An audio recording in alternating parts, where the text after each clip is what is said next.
Greetings, dear friends, this is Dmitry Dedikterev, and this is the General Staff channel. It's a festive day today. I don't want to spoil anyone's mood, but do you know what's going on? The US and Europe are doing everything they can to disrupt the peace talks.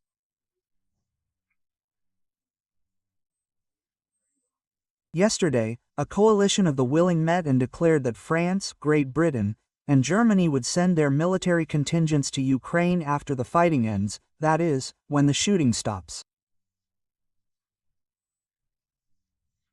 Plus, Great Britain and France agreed to build military bases in Ukraine. You understand perfectly well that this is absolutely unacceptable, that this is, in fact, what started it all, to prevent NATO troops from entering Ukraine, to prevent military bases in Ukraine.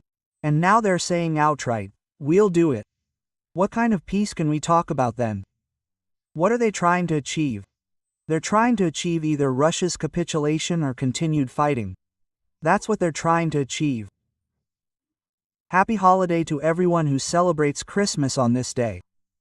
Fighting on Fortnite continues, and we continue to study the situation. Let's open the map. So, friends, traditionally for a holiday weekend, there's not much news from the front, but there have been a few updates on certain sections of the front over the past 24 hours. We'll go over them today. But before that, the guys from the Vostok group, which is located in this area north of Gulyapolya, sent me footage of how they bombed a hidden artillery installation belonging to the Ukrainian Armed Forces and downvoted me. Most importantly, it destroyed not only the gun, but also the ISU soldiers who were manning it. So, the footage they sent me shows the bodies of ISU soldiers lying next to the barrel, and the guns themselves in the snow.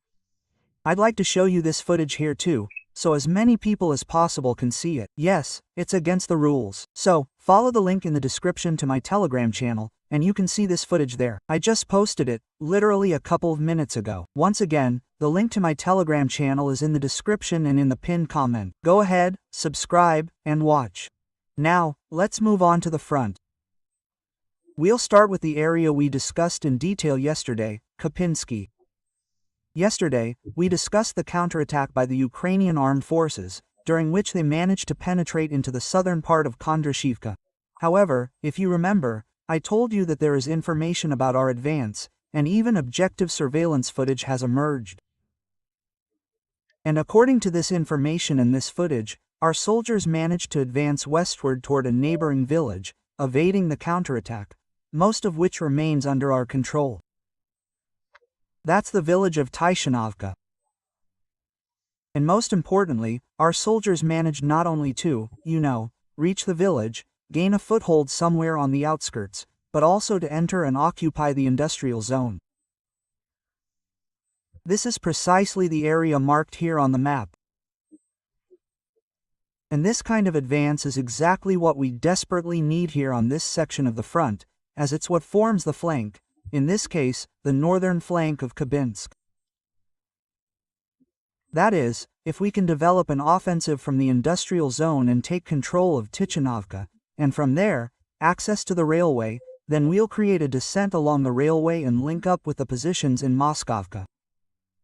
And ultimately, we'll be able to recapture this entire sector. And with this front configuration, the flank will be much more stable than it was before. As a reminder, we haven't yet entered Tichanovka. If we can implement everything we've just discussed, the line of contact from Oskol will be pushed back by 7.5 kilometers. Of course, considering the drones, it's not that far away, but still.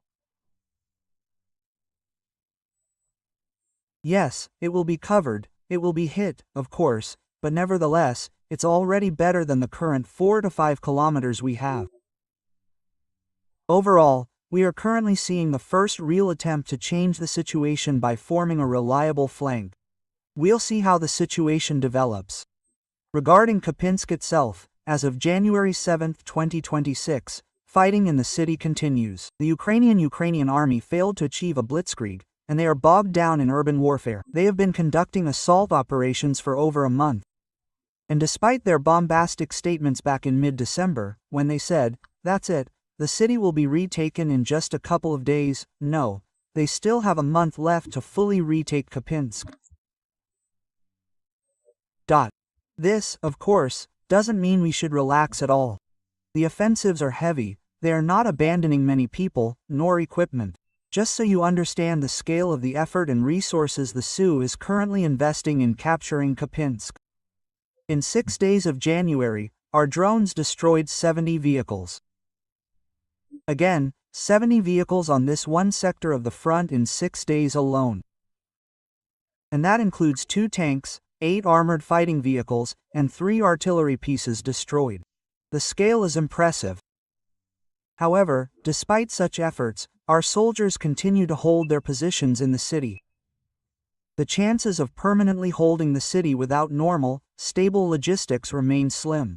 However, given that work has begun to expand the zone of control along the flanks, it can be said that the light at the end of the tunnel has finally appeared. We move forward with you. The sector within the DNEPR Group's area of responsibility continues to show encouraging progress. The Ukrainian Armed Forces defenses in the Zaporizhzhia direction continue to rapidly deteriorate. Here's a look at how the soldiers have advanced there over the past 24 hours. Well, firstly, we managed to close the pocket between Lukyanivsky and our positions west of Pavlovka.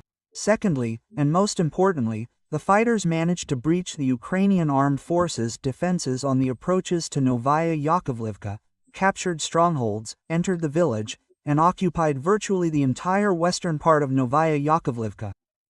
This advance is extremely important simply because there aren't that many people in the Zaporizhzhia sector, and control over any one of them gives a significant advantage to whoever controls it. So, look, if we manage to completely take control of Novaya Yakovlivka now, then it's clear that Pavlovka, with the current front configuration, won't be able to hold, and it will fall to them too. And then, what next? Then we fall into a whole 10 kilometers of empty space, all the way to Yurkivka. Let's even measure it together so we can clearly see how many kilometers there are. Well, there's even more than 10 kilometers of empty space. Here, any fog will allow us to break through those same 10 kilometers under its cover. So, what's the main plan here anyway? The main plan is to form a western pincer movement to bypass Orechov. That is, from the south, everything is completely solid, and no matter how hard we fight, we can't break through the defenses. So, we decided to go around the perimeter. The DNEPR Group is forming a pincer movement from the west, and the Eastern Group is moving from the east. At least, we're already receiving reports of our fighters reaching the edges of Zalezhnyshy and Stara Ukrainka. My forecast remains the same, that is, by May 1st, the city of Orechov, if the war continues, and by all appearances it will be under our control, and perhaps even sooner. Well, that's the longest possible time frame. I'm giving it May 1st, and work is currently underway, as you can see, from 2 sides, the west and the east. Therefore, we can already say that Orechov is doomed. The Ukrainian Armed Forces will definitely not hold the city by the end of 2026. Well, that's all I have to say about the situation on the front for today. Also, don't forget to subscribe to my Telegram channel. The link is in the description and in the hidden comment. There's also a link to my books there. I'd be very happy if you check them out. They're inexpensive, only 160 rubles. I'd be very pleased. Well, I hope you have a great weekend.